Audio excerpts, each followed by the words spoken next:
इस दुनिया में कोई भी इंसान हो, वह खास तौर से केवल 3 चीज़ों के कारण ही अपराधी बनता है।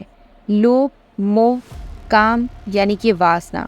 तो आज हम जिस केस को कवर करने जा रहे हैं उसमें एक लड़का वासना के चक्कर में सिर्फ एक जुर्म को छुपाने के लिए आगे से आगे निर्दोष लोगों को काल के कुएं में धकेल देता है।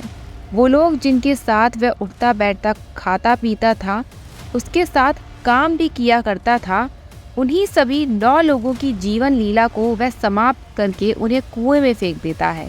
और ये घटना अपने आप में ही बहुत ही ज़्यादा भयानक साबित होती है जब उन सभी को पोस्टमार्टम की रिपोर्ट सामने आती है, क्योंकि उससे यह पता चलता है कि वे सभी कुएं में फेंके जाने से पहले सांसें ले रहे थे, गहरी नींद में सोए हुए थे, यानी कि वह बेहोशी की हालत में थे।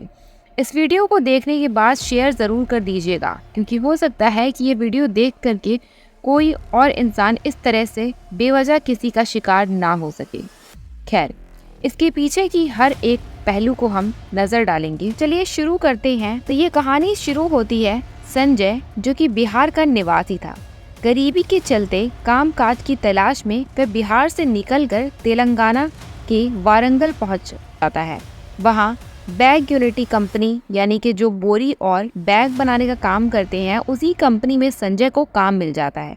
वहीं दूसरी ओर एक परिवार जिसमें कुल मिलाकर 7 लोग थे, जो कि विशाखापट्टनम से वारंगल आकर के उसी फैक्ट्री में सालों से काम कर रहे थे, जिसमें कि 2 लोग और भी थे बिहार से, यानी कि संजय को छोड़ करके और वह 2 लोग भी संजय की भेंट चढ़ जाते हैं, क्योंकि वे लोग जहां पर रह रहे थे वहीं पर अब संजय भी रहने लगा और उसी कंपनी में संजय काम भी करने लगा था, जिससे उन सभी को संजय के साथ अच्छी खासी जान पहचान हो जाती है।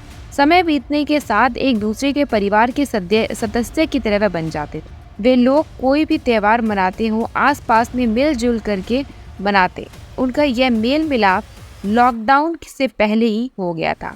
हालांकि तब तक उनके बीच सब कुछ ठीक ही चल रहा था, लेकिन इन सब के बीच संजय की नज़दीकियाँ रफ़िका के प्रति बढ़ती चली गई और अब यही से उनके जीवन में उतार चढ़ाव आने शुरू हो गए। अब ये रफ़िका कौन थी?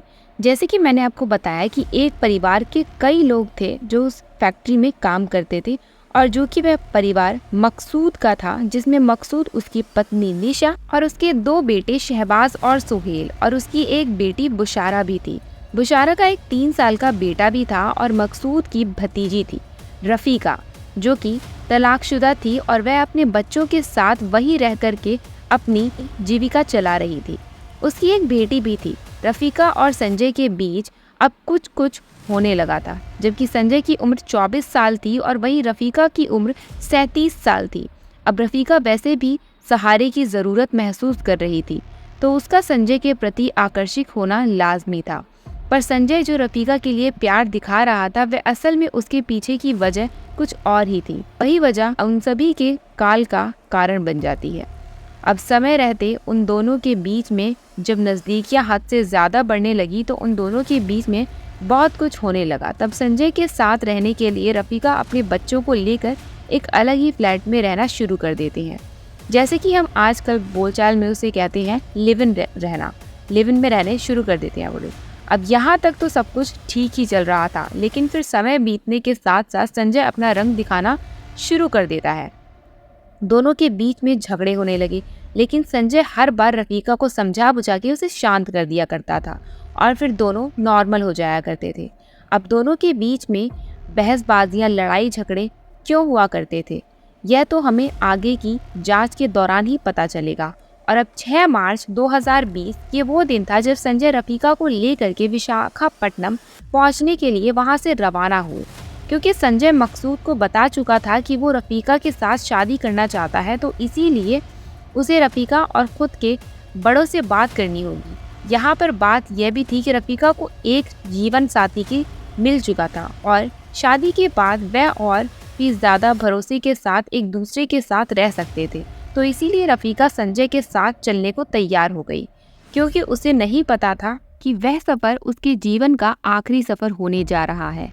ट्रेन अब अपनी रफ्तार से दौड़ती जा रही थी। इसी बीच जब ट्रेन एक स्टेशन पर रुकती है, तो संजय वहीं से अपने लिए और रफ़िका के लिए छाछ लेकर के आता है, लेकिन बड़ी ही सावधानी से सबसे नज़र बचाते हुए रफ़ीका के छाछ में वह नींद की दवाई मिला देता है, जिसे पीने के बाद वह जल्दी ही आराम की नींद सो जाती है, बहुत ही गहरी नींद में चली जाती है। अब आसपास के लोगों को, जो पैसेंजर बैठे हुए थे, उन्हें तो ये नहीं समझ में आ रहा था कि वह सो रही है या फिर सुलाई गई है।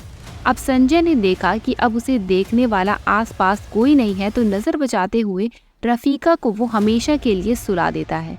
जानकारी के मुताबिक जब संजय की सीट के आसपास आजू बाजू कोई नहीं था, तब वह उसे आंध्र प्रदेश के पश्चिम गोदावरी जिले के पास जब ट्रेन गुजर रही होती है, तो वहीं से उसे बाहर फेंक देता है और अब वो खुद वहां से उतरकर, यानी कि राजमंड्री स्टेशन पर उतरकर वापस वारंगल के लिए दूसरी ट्रेन पर सवार हो जाता है, जैसे कि उसने कुछ भी ना किया हो। और वैसे भी यह सब करने के बाद उसे एक समय को भी गम नहीं था।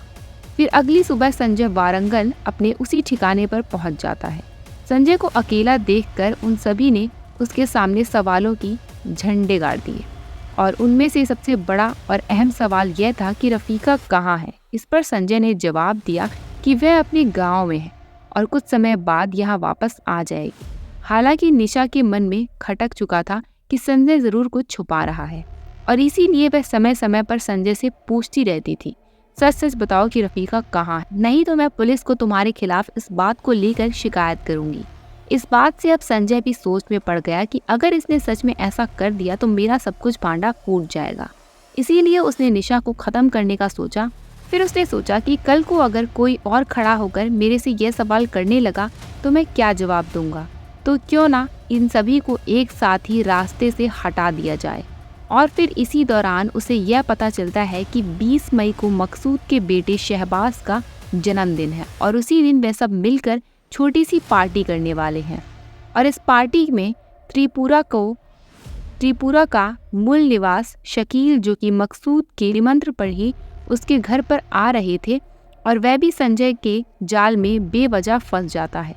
दरअसल हुआ यह था कि संजय ने पहले से ही काफ़ी सारी नींद की गोलियों को अरेंजमेंट कर लिया था, और पार्टी वाले दिन जिसमें सभी लोग आए हुए थे और वह खुद भी उस पार्टी में शामिल था, उस पार्टी में जो खाना वगैरह बन रहा था, उस खाने में बड़ी ही चालाकी से वे सारी गोलियां मिला देता है। और फिर होता वही है जो होना था। पार्टी खत्म होते ही खाना खाते और सभी लोग सोने चले जाते हैं, और सोते हैं तो वो गहरी नींद में चले जाते हैं, जो कि संजय ने वो खाना नहीं खाया था, इसीलिए वह सबसे गहरी नींद में सोने के बाद उठ जाता है और पास के ही कुएं में सबको घसीट के ले जाता है और एक एक करके सबको कुएं में फेंक देता है।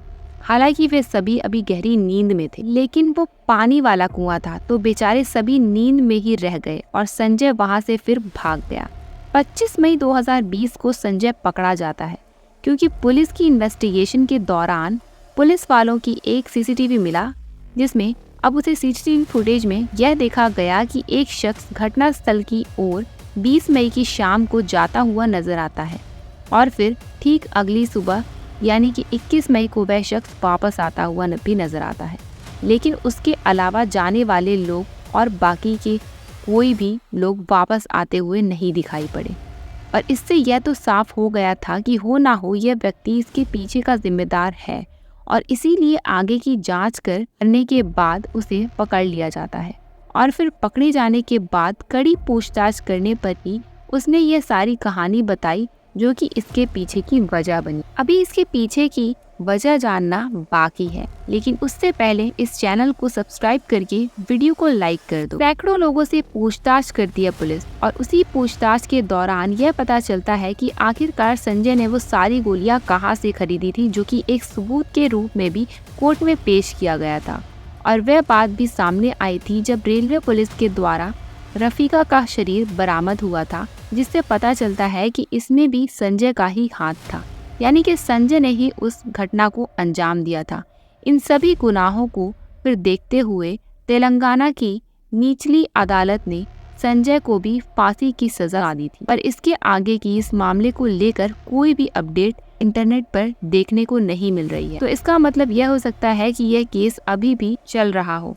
तो अगर आप लोग को हमारी वीडियोस पसंद आ रही हैं तो हमारी वीडियोस को लाइक करिए और हमारे चैनल के साथ जुड़ जाइए, ताकि आपको ऐसी देश के खुलासे मिलते रहें।